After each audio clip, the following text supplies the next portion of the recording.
విద్యుత్ ఛార్జీలు పెంచుతున్నామని సాక్షి పేపర్ అబద్దపు ప్రచారం చేస్తోంది అని ఏపీ విద్యుత్ శాఖ మంత్రి గొట్టిపాటి రవికుమార్ మండిపడ్డారు.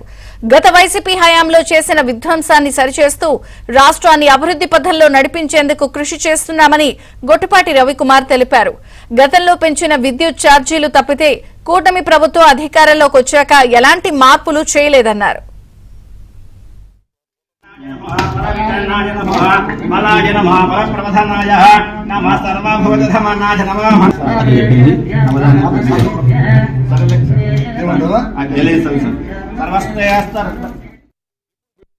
సోలార్ ని విండ్ ని ఇటన్నిటిని కూడా షట్ డౌన్ చేసి విపరీతంగా బయట నుంచి పవర్ కొన్నారు. ఆ ఛార్జ్ చేస్తే ఇవాళ 20,000 కోట్లు ప్రజల మీద భారం పడిన సంగతి ప్రజలకు పలు సందర్భాల్లో చెప్పాను. ఇవాళ కూడా చెప్తున్నాను, తప్పుడు రాతలు మానుకోవాలని చెప్పి.